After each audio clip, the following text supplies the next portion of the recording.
What's up, Angel City? It's your girl Panda here, bringing you another episode of Angel City Chicks.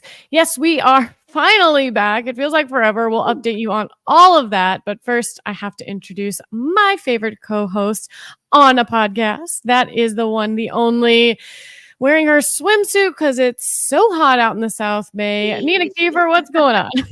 What's up, everybody? Welcome to episode 102. That is right. We are here. Amanda is in her hoodie, and literally, I am in a bathing suit and cover up because no AC crew. Let's go. I mean, welcome to episode 102. Sounds like the temperature that it might be in your apartment right now.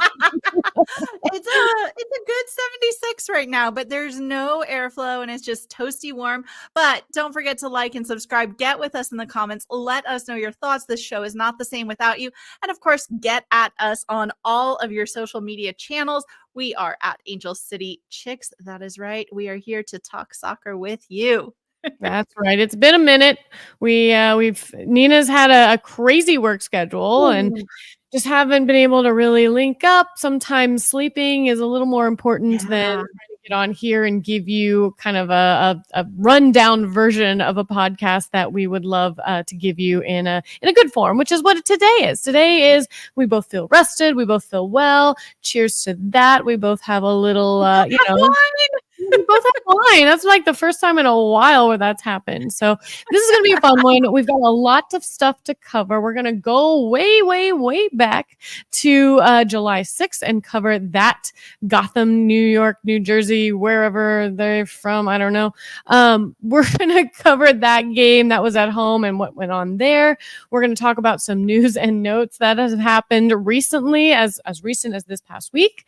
And then we're also going to get into last night's Summer Cup match. So exciting. And then we will sprinkle in a little NWSL news there towards the end. So since we have so much, do we want to cover this or do I need to get on to you about Love Island right now? Okay, so you're the one who always pushes me to watch these like ridiculous dating shows, and you know I'm a Vanderpump Rules fan, so of course I had to support my girl Ariana Madix.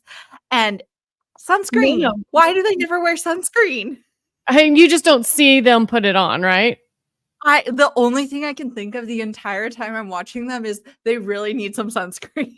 They probably need a lot of things, Nina, starting with therapy. But either way, the only dating show I ever encouraged you to watch was actually Love Undercover. And that's because of Marco Fabian. And, you know, he's a good friend of us. And shout out, it's his birthday today. So it is. Yes. That's why we're drinking. There it is. Yes, happy birthday to Marco Fabian. And that is why I wanted you to watch Love Undercover, because I thought that was kind of cool to know someone. The rest of the people on the shows you watch, you know them, quote unquote. You don't know them. So that's why it's fun. But either way, I've heard it's a train wreck, like the entire way. Oh, have you watched any of it? Have you watched any of it? I'm like almost through. I'm almost to the end. Is it a train wreck the entire way? No, actually, it's not. I've heard it was chaos, but what do I know? It's a little chaotic, but I guess I don't know. Maybe I live in chaos because like just coming up from air. So for the last 2 weeks, I've been prepping for a big filming event at work. And then I worked the filming event. I was the site rep. And it meant first of all, for all of those of you who deal in the world of film and like that whole industry, I bow down because I had to sleep for like 2 days to recover from all of this. The days are insane. And I left early every day. It was absolutely crazy, but it was so much fun. And the people are so nice. Like it was just whirlwind adventure, but that's why we've been kind of on hiatuses. I've been pulling 14-hour days, 6 days a week, and it's pretty intense. Yeah, not fun. You don't enjoy those early morning wake ups, do you, Nina? I don't mind the early morning wake up. It's the lack of my 8 to 10 hours of sleep that I mind. I am a definite like princess needs her beauty rest. So if you could go to bed at like 6 and wake up at like 2, you'd be just fine, right? And that's what I was trying to do. I did that as much as I could, but the sun was just absolutely insane. Like I need blackout curtains. I can't. Yeah, no, that I understand that. I mean, I've worked night shift before as a nurse, and yes, trying to sleep during the day or when the sun is out, it's very difficult. So, but we are all glad that you are back. You're well. I am well. You know, we're feeling good, which is what we need. Especially, I mean, we're about to hit a little bit of a lull, so we're gonna get all out of the way now as I try to dig something out of my eyes. I wink at you, but Ooh, look at you. You're so cute. But yes, as Amanda alluded to, we've got a couple bits of news and notes before we get into our yes. two recaps. So, Panda, break down the most important news that has happened since our last podcast. Break it on down. All right. So if you've lived under a rock and you don't know what we're talking about, Angel City, they are set to become the world's most valuable professional women's sports team after finalizing a landmark new ownership agreement with Walt Disney CEO Bob Iger and his wife Willow Bay. If you guys remember back in March, the four lead investors, Portman, Nortman, Ehrman, and Ohanian. It sounds like a really bizarre law firm, if you ask me. It really does. I know. I said that out loud and I was like, that's interesting. But they hired the New York investment bank Moelis and Company to find a new controlling owner. And well, I guess they did that in Iger and Bay, who is the dean of USC Edinburgh School of Communication and Journalism. They're going to become the controlling owners of Angel City in a sale that will value the club at $250 million. This value shatters the $120 million for the San Diego Wave sale back in March, which was then a record-breaking price for an NWSL team. A huge. I mean, look at that. Welcome, Willow Bay and Bob Iger. Bay said, as fans and friends of the club, she and Iger are thrilled to join ACFC as owners at this historic moment in sports. ACFC and these incredible athletes have already had a tremendous impact on the NWSL, women's soccer, and the Los Angeles community, she said in a statement. With this investment of resources and capital, we hope to accelerate the growth of the club and the NWSL. And by doing that, which still is pending league approval, so the NWSL still has to sign off on the sale, but we're going to see Iger and Bay invest an undisclosed amount, of which $50 million of it will be used as an injection of capital to fund the club's future growth. Curious to see what that will actually mean, since we're not really doing anything with our money right now. We're just letting it sit there and accumulate. One of the things I would like to see is getting everyone out of like the mobile home units and like the little porta units that we have for training camp. Like maybe a training facility. Yeah. Maybe their own training facility. They have been bouncing around since the beginning of their inception, and it's always been an issue. I mean, trying to find the time and competing with the other teams, has been a little hard for them. So, I mean, I feel like this money could be used to give them their own identity when it comes to a training facility and make them feel more at home. And like you said, not have these like little mobile units and things like that. Like, how much fun would that be for them? I mean, yeah, that has to motivate them to have their own space and to feel like they're not just, leasing out or renting a spot, like make it your own. Oh, yeah. So absolutely. The way the board is going to work, we're going to see Bay. She's going to serve on the club's board, which will continue to include the club's previous and founding controlling owner and Reddit founder Alexis Ohanian, actress Natalie Portman, entrepreneur Julie Ehrman, and early investor Jillian Barry. Notably, a name is missing from that in Karen Nortman. So there's been a lot of rumblings out there, a lot of things we've heard behind the scenes of, just front office, just not seeing eye to eye on some things. So, I mean, obviously this all has something to do with that. But what we want is our front office to be cohesive. We want our front office to get along. And if switching it up after almost 4 years of this club being official, well, I guess now it's really has been 4 years. I mean, July 2020 is when this club was announced. So, time to shake things up, bring in some new ownership. Hopefully this is something that is good and cohesive and they can actually make some changes positively. I mean, this club's done a great job of building up its brand and its just its ability to be in and active in the community. Now I think it's time to really focus on what goes on to putting a good product on the pitch. Like I said, whether it's training facilities or, players that we need to bring in to replace those that have gone, because, this club deserves to have that. I mean, in 2023, They generated the highest revenue of any women's team in the world and topped the NWSL in attendance, sponsorship, and total revenue. So all those things are amazing, but at the end of the day, those things are going to start to go down if you're not giving people something to really show up for. People aren't going to sponsor you if you're not good. The team's not going to make money if people aren't showing up to the game. So, all of this is kind of out ahead where things need to start happening. Things need to start turning a corner if they want to sustain the growth that is there. So, anyways, big news for Angel City. Yeah. Do you have any you're right. thoughts I mean, on how this long have we ownership? been... Sorry? Do you have any thoughts on this ownership? I know there are a lot of comments out there on the social medias about it. So, yeah, definitely. I think it's a great investment. Honestly, like we can say whatever we want about Disney or whatever it is, and that is what it is. But I think this club needs the influx of cash. How long have we been waiting for a new signing? How long have we been waiting for our team to dig our way out of the basement? And then we get the news just like that in addition to all this, we're also losing Clarice Le'Veon. Like, we need signings. We can't just keep giving up players, but Clarice was not getting a lot of playing time this year. So I don't blame her for wanting to move on. And, she's been occupying one of the international spots for the last 3 seasons. So what does this actually mean for the team moving forward? I think time will tell. I don't know if we actually see any of these changes and any of these signings this year, but I anticipate a very exciting offseason for Angel City. I sure hope so. We've lost a lot of veteran talent and leadership in the last year. I mean, even starting as far back from Savannah McCaskill, Danny Weatherholt, Simone Charlie. We've got, Paige Nielsen, Amandine Henry. I mean, that's a lot of talent to walk off your team and not have something to replace it. But as we'll allude to in the second part of this pod, kids are stepping up. Kids are stepping up. We had a Sid and the Kid moment in this Summer Cup, which I can't wait to talk about. But before we do that, a couple more bits of news and notes, Nina, that we had some exciting awards. Yeah, at the ESPYs, we took home Sports Humanitarian of the Year. Super exciting because we know one of the biggest things about Angel City has always been our devotion to and our commitment to giving back to the community. So very exciting to see that honor, and some great faces and great people that have been with the club since day one were there to accept that award. And then we continue to add to the list of call-ups we had talked about.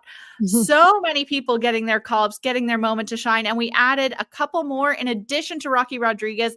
I believe also, our captain, Ali Riley, is off. Lots of people moving up within the Olympics and getting that opportunity to shine for club and country. And we love to see that for our girls. We love that they're getting this opportunity and moving up and moving out. But what do you think? Should we get into these game recaps? We might as well. We've got 2 of them to go over. One not great, the other one kind of exciting, and I'm excited. But yeah, let's go ahead and get into it. We're going to start with the game that happened on July 6th, back at home at BMO Stadium. Nina, why don't you kick us off with this matchup? Absolutely. So back on July 6th, which feels like yesterday, but was really months and months and months ago at this point.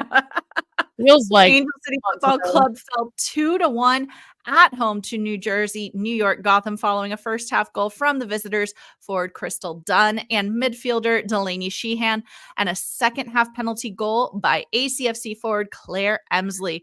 Our goalkeeper, Didi Herachich, saw action early in the game when in the 3rd minute, Dunn slipped a short forward pass into the box as midfielder, the one, the only, the amazing Rose Lavelle made a run. Lavelle takes a short-range stop that Herachich blocks. Lavelle is able to take another crack at that rebounded ball, but Didi was there and she saves that one too. We had another good chance in the 6th minute when defender Giselle Thompson took a cross at the top of the penalty arc from the left wing. Midfielder Rocky Rodriguez took a touch to settle that ball before making a left-footed attempt that Gotham defender blocked at close range. That deflected ball fell to forward Alyssa Thompson, whose angle shot goes just wide of the far post. Yeah, and we're going to see play go back and forth for the next few minutes with the two teams trading control of the ball, each getting a few half looks, nothing really significant. But then in the 16th minute, Gotham opens their scoring line when Dunn tapped a through ball to none other than Rose Lavelle as she made a slashing run into the box. Midfielder hit Dunn's service first time, and the ball hit the inside of the post and bounced into the net. Both of them showing us all why they represent the U.S. women's national team. Just a beautiful little, tap and go. And, Lavelle's going to probably finish that shot 9 out of 10 times. So we've got to be all over her. And unfortunately, we just weren't enough in this game. Yeah. Now, Gotham's going to get another look in the 36th minute when midfielder Delaney Sheehan sent a diagonal pass to Dunn at the top of the box. Dunn and Lavelle again exchanged the ball as Dunn sprinted in the box, took a shot with the outside of her foot. Heritage easily saved. And then we're going to get the second goal for Gotham of this game in the 40th minute where once again, Rose Lavelle sent a long through ball into the box for forward Ella Stevens, who sent a pass across the top of the 6-yard box to Sheehan, who put her shot away from point blank range. Gotham just carving away at ACFC's defense in the final third, leaving players like her wide open. They're going to make those shots. This Gotham team is stacked. So we are down 2-0 at this point going into the half. Yeah, definitely rough. I mean, you want to hate them. You want to hate them so much, but you see what they do for the U.S. women's national team, and they have our hearts. And this was just pure punishment. At least Angel City started off the second half pushing for a goal. Alyssa Thompson took a shot from the top of the box in the 49th minute that went just wide of the right post. And we kept our foot on the gas and broke through in the 69th giggity minute. Gotham defender Mandy Freeman fouled Giselle Thompson in the top of the box. And after VAR video review goes our way, the center referee points to the spot. Emsley steps up to take the kick and buries it to the left.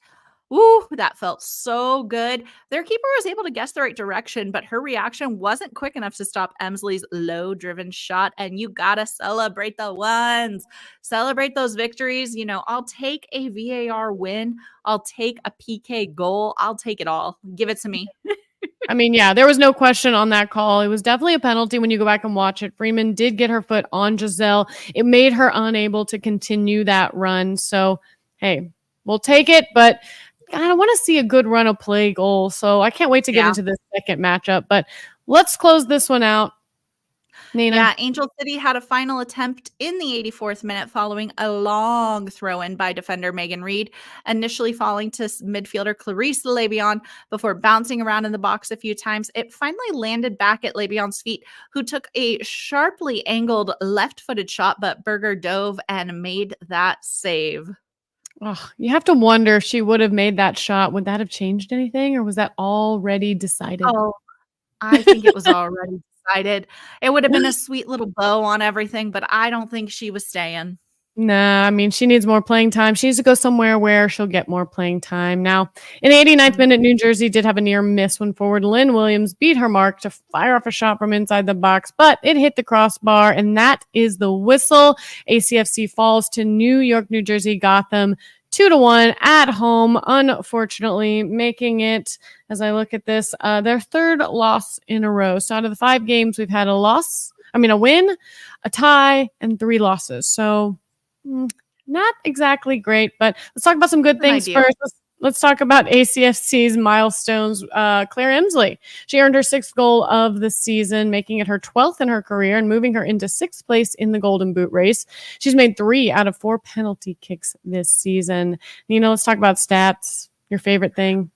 I love me some stats. And, it does seem like a very even game when you look at the shots, but then glancing down to shots on target, New York, New Jersey, Gotham, 9 shots on target with only 12 shots. So that's a difference of 3. That is insane. That is crazy accuracy. And that's why they play for the U.S. women's national team. We had 11 shots and only 2 of those on target. So clearly needing to get a little more accuracy on that.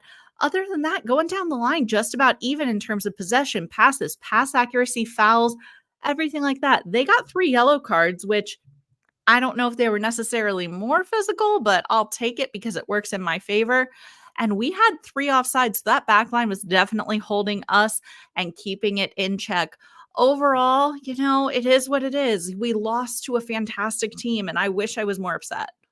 Yeah, I mean, in their last 5 games, I talked about ours. In their last 5 games, they've only lost 1. They've won 3 and they've tied 1. So they're kind of the opposite that we are when it comes to that. They've won 3, lost 1. We've lost 3 and won 1. So tough team. I mean, 7 of their players have been called up to represent the U.S. women's national team in the Olympics that are just around the corner. I cannot wait. It's going to be so exciting. So tough team, but no excuses. Let's talk about league standings, where this puts us. We're still kind of, we're like on top. We're like on top of the basement. We're like on the top stair of the basement. Maybe the second to top, maybe third to top stair. I don't know. I don't like being down here. I don't like sitting with only 15 points and looking up at people with, what is this, 38? Like, it just doesn't sit well to me. I feel like our That's team a lot of and discrepancy. Huge discrepancy. Huge. We're not used to this, Nina. We're not, and it doesn't feel good. And what makes me nervous is the fact that even if we're able to claw our way up into that final position for playoffs, that puts us square against those top teams right off the bat. And, they say to be the best, you got to beat the best.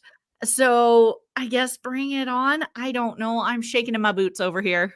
Maybe this recent matchup with Summer Cup, I almost called it Summer Camp. Camp. Yeah, I think you did. Yeah. Maybe that reveals something. Maybe that shakes up something loose that we've needed to shake up, because whatever we've been doing has just felt kind of stale, felt kind of flat. Mm-hmm. Like I've said, we don't have any good, like, real run of play goals. I mean, getting PKs is great and all, but at the end of the day, that doesn't make us a good team either. Like, I want to be creative in our shots and our opportunities, and we were definitely that in last night's game. Let's get into this. We've talked about this for a little bit. We've talked about Summer Cup, and let's get into Summer Camp. Yay! I mean, might as well. It's kind of the same thing. Let me give you a little rundown real quick about what is Summer Cup. We've talked about this game coming up and we've alluded to it, but let's go back. In case you haven't been listening, let's kind of give you a refresher course on this. So the NWSL Liga MX Femenil Summer Cup, it's new this season because what it's doing, it's phased out the mid-season Challenge Cup, which we've talked about a lot. We love why the Challenge Cup was started, but we have moved on from that. So it's time to do something new. So here it is, NWSL versus Liga. Vacation. Like, honestly, is there something so wrong with just not having games for a minute? I know. I mean, I don't disagree with you. Like, but these games are kind of fun. They do allow us to be creative and to kind of, like I said, shake things up, which I feel like is what needed to happen.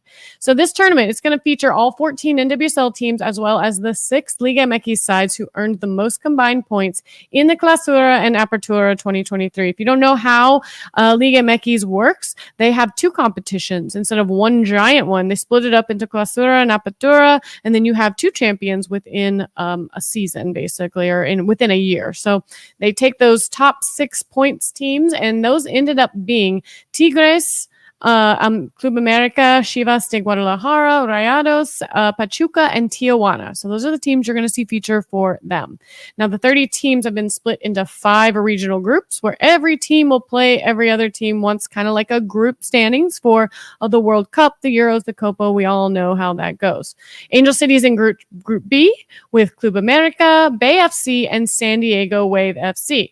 Because the group stage is single-legged, each team will play twice at home and once on the road. ACFC will play Bay in San Jose on July 26th. We'll talk about that a little bit. And San Diego Wave on August 1st, also at Cal State Fullerton, which is where they played Club America this past, last night. Night. So anyways, of the 5 group winners, the 4 with the most points from the group stage will advance to the semifinals.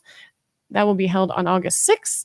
In Kansas City at their brand new stadium. And then the tournament final will be held at Toyota Field in San Antonio, Texas on October 25th. So, pre-Halloween celebration game. Hit us up or check out the websites if you want to find a tournament bracket, complete schedule, and figure out if you want to go to any of these games. But let's get into this because we had a game last night, did we not? We did. We went back to our first ever home, back to CSU Fullerton, where it all began for us in the days of the Fugazi Cup. And there, again, we kicked off a milestone, competing in our first ever NWSL versus Liga MX Summer Cup, Summer Camp tournament, and we took home a 2-1 win against Club America Femenil at Titan Stadium at CSU Fullerton. Midfielder Kennedy Fuller and forward Sydney LaRue scored for us, with forward Kiana Palacios notching one for America. Yeah, this one was a fun one. And, it started off fun out the gate with the lineups. What do you think about this? Up top, Spencer, Bright, and Thompson, but not Alyssa Thompson, Giselle Thompson. Yeah, very, very interesting. I mean, we've been saying for a while that we want to see bright and early. We want to see her fresh and have her get some playing time. But defender Giselle Thompson playing up top? And technically, defender Jasmine Spencer. What we, in the words of Missy Elliott, we put the thing down, flipped it, and reversed it. What the heck just happened here? I don't even know. Yeah. A little bit of chaos up top. like I said, shaking things up. I don't hate it. It's a fun time to play around with things.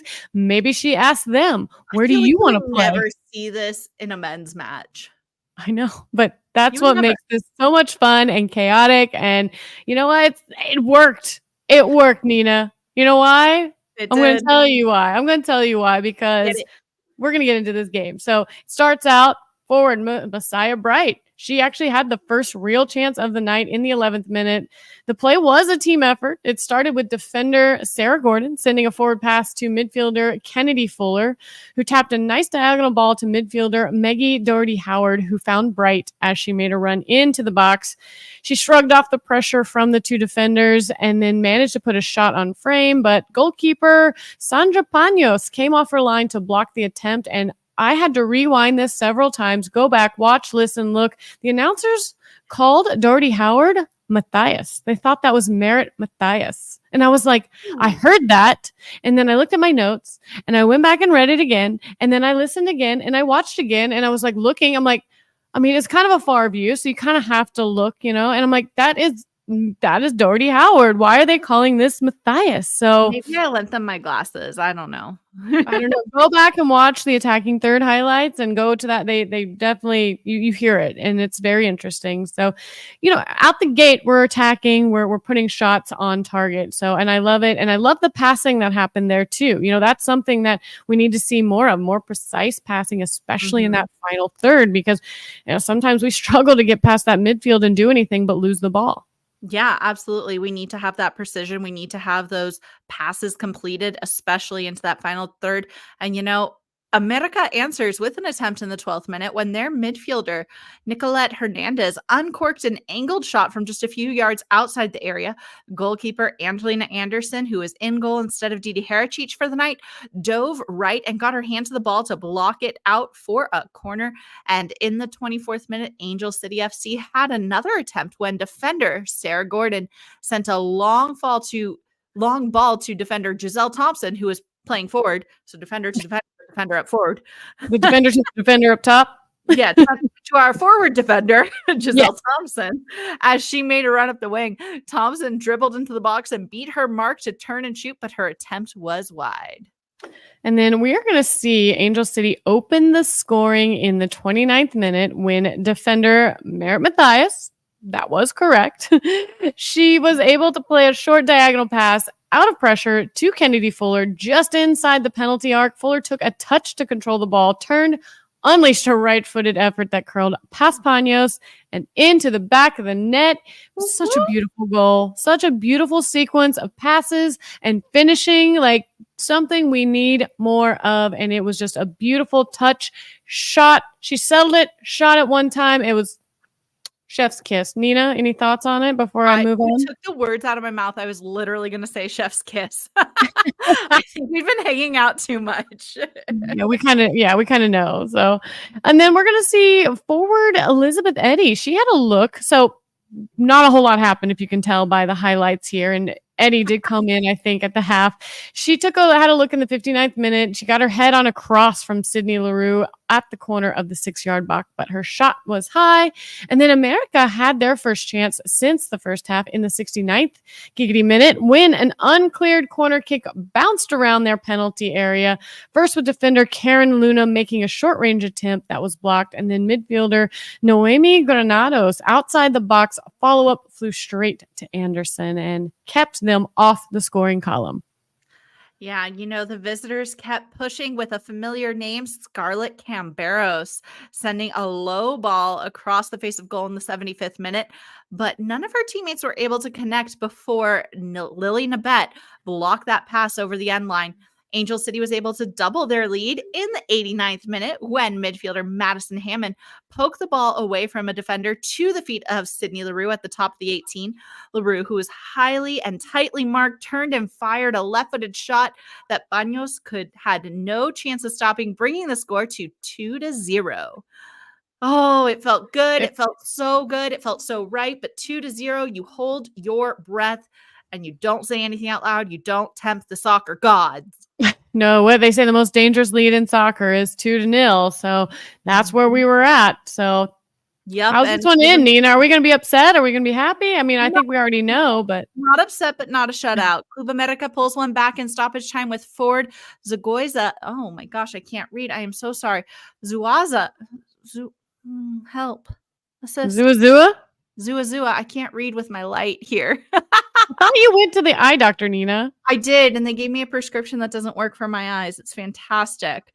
I feel like this is the rest of your life until you die is really just trying to figure out contacts that work for you. And it doesn't help that I have a light right here too, so being able to see is even harder. Amazing. All right. Anyways, well, moving on, there's a free kick to the edge of the 6-yard box. And of course, forward Kiana Palacios jumped and connected with the ball for a looping header that she placed just under the crossbar past Anderson. And that is all she wrote. It was a close one, but man, was it beautiful. And, I'm not mad because the score ended the way I wanted to. We take home the victory 2-1. Look at them stats. Yes. I know it was great. And like I had mentioned before, I love that these all came off of just great strung together passes and wonderful finishing ability by our players because again, I mean, the PKs are nice. They give us some relief, but it doesn't make me feel like we just have the talent to stay in the game. And this last night felt like we had it. We definitely were in the game. We controlled the game. And if you look at the stats, we had 10 shots to their 7. 5 of those were on target. 4 of theirs were. So they were a little more accurate with theirs. But you know what? We kept at it. We controlled possession just barely with 52% to 48%. We had 400 passes at 74% accuracy, which not too bad, to their 372 with 72% accuracy. And then fouls are pretty even, 10-13, yellow cards even, offsides, and then corners, they had 2 more than us. Thoughts on any of that? No, just about equal. Once again, I feel like we still need to work on our shots on target and our accuracy, but I'm very, very happy to see some of those passes connecting a little bit better. Very interesting given the lineup. And what does that mean for the future? I don't know. I just need answers. We are not going to get answers. You know that. We never do. We just find out. Either way, it was a fun matchup. And before we move on to news, I'll do this, but we'll talk about the next match. But I want to talk about where the standings are within this tournament because there's a game currently being played, and then that will make it to where everyone has played their first game. So I'm going to run over those in just a second. But first, let's talk about our next match, Nina. It's going to be next Friday, July 26th. So just coming up, here at the end of this week, it's going to be away at Bay FC at 7:30. It's going to be on Paramount Plus, and I think are there going to be some watch parties? Which watch party is Casual FC hosting? Ooh, they're doing a live pod with their game watch, so I'm actually not 100% sure where it is. I want to make sure to shout that out because I meant to put that. You gotta look that up real quick. But that is also part of summer camp, But talking about that's going to be That's going to be the regular season game back on 8/24 is what that is. So okay, so plenty of time to prepare for that. But yeah, like you said, we're going to be against Bay FC on the 26th, and then 8-1, which is a Thursday against the Wave. Tons Yes. of fun to come from there, and I'm sure we're going to see the watch parties pouring in. I'm not going to be surprised if 33 Taps is one of those. We've been Mhm. loving us some 33 Taps lately. And High Tops in Los Feliz was a great time. I really enjoyed Oh, yeah. that with their many Aperol spritzes that I could choose from. So yes, that will put our group after that game. That will be our group, and we'll see how that ends up. I believe, yeah, because we'll play Bay FC and then San Diego. So real quick, I'm going to run through what these groups look like just to give you guys an idea, because even though there's a game being played, it's currently 3-0. And so I feel good about this. And that's Feeling Portland. kind of confident in that. Yeah, Portland versus Club Tijuana. Portland's winning 3-0. So that will put them top of their group. The Seattle Reign, they won their game against the Utah Royals. So that's how that is. Portland, Seattle in Group A, and then Group B, it's us and Angel City, us and San Diego Wave. San Diego Wave, they are on top just because it looks like goal differential. So they won 3-1, we won 2-1. So there's that. And then Group C, Tigres and KC Current are on top. It looks like Pachuca and Houston Dash both fell to those opponents. Then we've got the Spirit and Gotham FC. Ooh, so this is the first one that I've come across that there's been an actual draw. So Washington Spirit won their game, it looks like, against Guadalajara, and then Gotham and Red Stars actually tied. So that's exciting. But you know what's weird? Is they have Gotham FC has 2 points and Chicago has 1, and they drew. So I'm going to have to figure out what that tiebreaker rules, maybe. I don't know. I mean, they were both 0-0. It was a 0-0 game. So I don't know. Favoritism? Just because money talks, people. Money talks. Because they just would rather see Gotham in it than yeah, they're like, oh, just give Gotham an extra point. It's fine. Nobody cares. Just give it to him. Give it to him. Yeah, just give them a point. So either way, and the same thing it looks like with the Group E. So there's something I don't understand about the way the standings are. So we'll look into that and make some clarification. But Racing Louisville beat Monterrey. It looks like.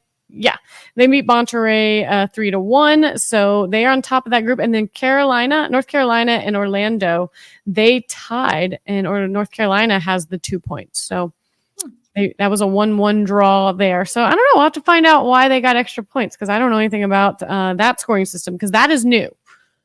Have you ever seen it? I mean, I don't know. How do you get 1 point and the other gets summer camp tiebreaker? Can somebody tell us about the summer camp tiebreaker for draws? Oh, maybe I'll accidentally typed summer camp too. Maybe I'll look. No draws. Any match tied at the end of regulation will go straight to kicks for the mark, and each team will earn a point. The side that wins the penalty shootout will earn an extra point on top of the 1 point awarded at the end of regulation. Perfect. Now we know. Okay. See, this was live and, on the spot journalism happening right here. So now you guys know if there's a tie, it goes straight to penalties. Huh? Cool. And there we go. We had Jay doing the dirty work for us also in the chat. This is why we need you here with us, everyone. Get us on our facts. Yes, because we didn't get a tie, so I didn't even look into that. I just kind of assumed it was similar to like any other group stage rules, but goes to show what I know. Either way. Summer camp is fun. All right, so tune into those games. Like I said, Friday, Paramount Plus. If you're not making your way up into the Bay, it'll be 7:30, and I'm sure I would say we'd go to a watch party, but I know we have a game that night. We have a Leagues Cup matchup for LAFC Friday night. So, yeah. We'll probably follow. We'll do what we do. We follow it on our phone, and we'll figure it out, or we'll go back and watch it on Saturday or something. So, absolutely. And I don't like to talk bad about other teams, but I love when I hear drama that isn't involving us. And this is actually some serious drama, so I'm not trying to make light of it, but it's also not our team, so quite thrilled with that. But let's get into this, because it is a serious matter. And all jokes aside, I like to make jokes when I'm uncomfortable, and this is one that can make people uncomfortable. So be prepared, be ready. Trigger warning. Here we go. We have some drama coming out of San Diego Wave. There is a former employee who is taking to Twitter to talk about everything that has happened. And she says, for those who have endured abuse, for those who are afraid to speak up, I see you and will fight for you. This is for you. The time for accountability in the NWSL is now. And you could be sitting there thinking to yourself, same as I, what? Right. Oh, did you grab your wine and your popcorn and you're like, okay, I'm in. Like, what happened? I don't know. But Let's see. it gets really clear as she talks about everything that she endured while she was at San Diego Wave.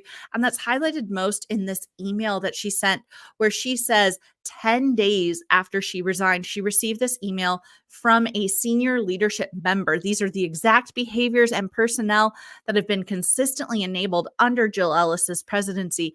And the subject line of this email is pathetic. Literally, just the word pathetic. And it says, you are the most pathetic person I've ever met. You must have no sense of work ethics or integrity. We are ecstatic you are no longer with the club. Thanks. And it's got San Diego Waves whole email signature and everything. Clearly somebody who works for the club. Obviously. My jaw is on the floor. Then this was sent just June 17th of this year. What is going on? I mean, as I dug into this more and more, this person, Brittany, has actually been reporting San Diego Wave to the NWSL for different things that she's encountered, whether it's, dismissal of women or aggressions towards people and just this constant fostering of a very abusive, toxic environment. And she keeps reporting it to the NWSL and they are doing nothing. So I'm all for the fact that, things need to take their time. There needs to be due diligence and you don't react just out of pocket. But holy cow, the fact that this email doesn't get somebody's attention right off the bat, dumbfounded. Do you know, has anybody from the San Diego Wave came out and made any comments or statements against that or refuting that? Do you know? I mean, one Alex Morgan took to Twitter to post her reply. She says, I'm disappointed to hear about the allegations made by multiple former Wave FC employees today. Multiple, not just There's more. This isn't the only one. No. And Alex says, as players, we have worked hard to build a team that is surrounded by an inclusive, positive, and safe environment. But it's important to me that we are creating that environment for both players and staff throughout the entire organization. Equity in the workplace is something I have and will continue to advocate for. And I want to be proud of what we are building at the Wave, but it is clear that there is much work to be done. So I don't want to say that Alex Morgan is saying yeah, something's definitely up here. But she's clearly acknowledging that there's hurt and there's a lot of injustice and there's a lot of things that are not right. And tells us more and more that the product on the pitch, the players and all that is only one part of this sport. There's a whole background environment that needs to be positive as well. Ooh, so I'm going to read this. This is San Diego Wave FC's post about a social media post by a former employee. And it says, San Diego Wave FC has been made aware of a recent social media post by a former employee that contains inaccurate and defamatory statements about the club. First, I doubt she altered that email first. Right. Oh, they say that she did. Ooh. They claim that she totally made up the email. Not only does the post contain a fabricated email, but the claims made therein are categorically false, including the ones directed at our president, Jill Ellis. San Diego Wave FC currently is reviewing the situation and intends to pursue all legal avenues available to appropriately address this matter. Wow. So somebody's like, this is legitimately the worst possible response. You should all be ashamed. Yeah, because I'm sorry, somebody says, hey, your environment is really toxic and abusive and it made me feel a type of way. And you go, screw you, we're going to sue you. Right. And you're wrong. The response. That's wrong.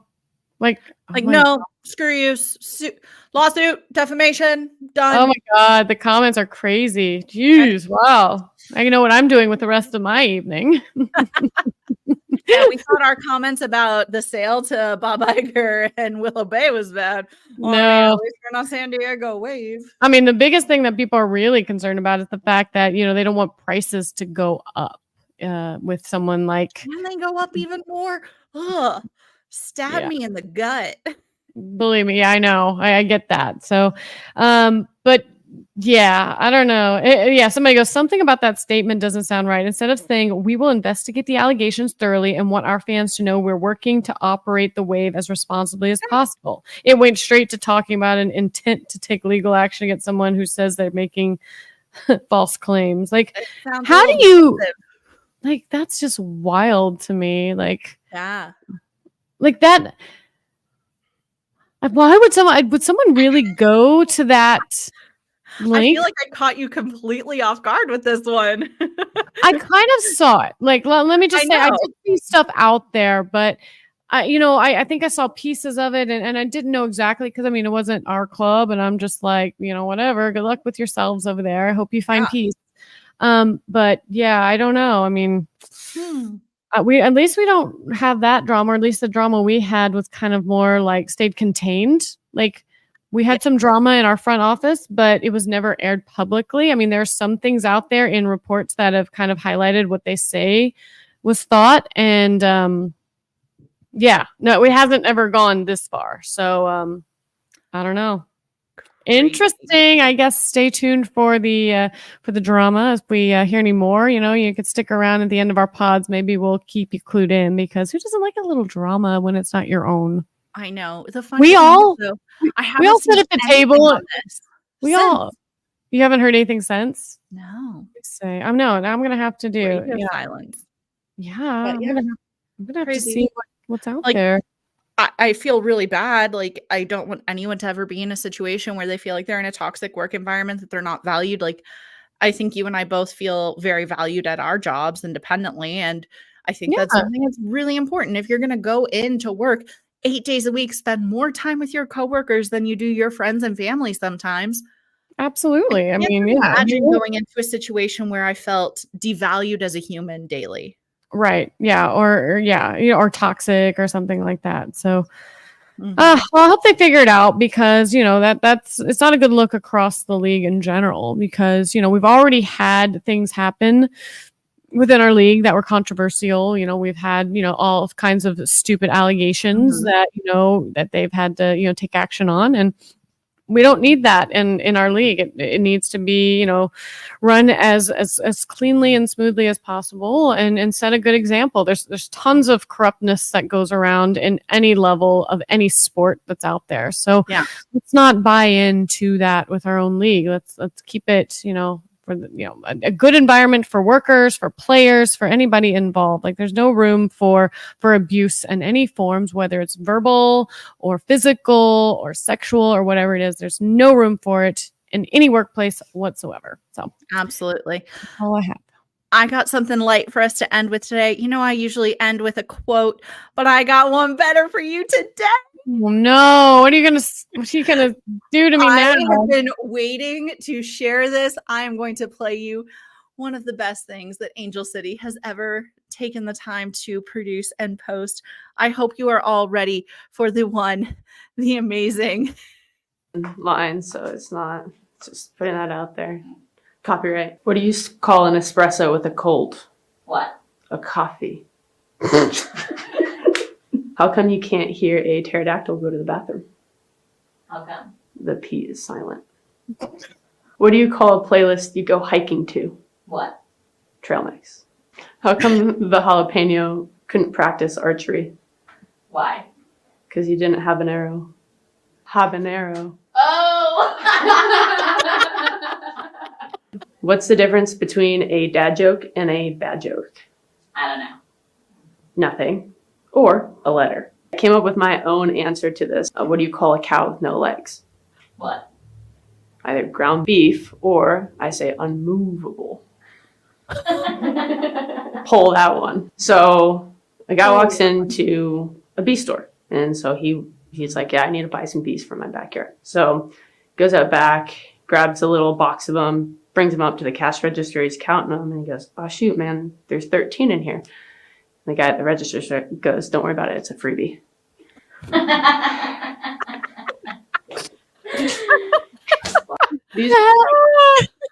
truly the best thing the club has ever put out. Thank you, Megan Reed, so much for the dad jokes. I felt like that was the best way we could end this one.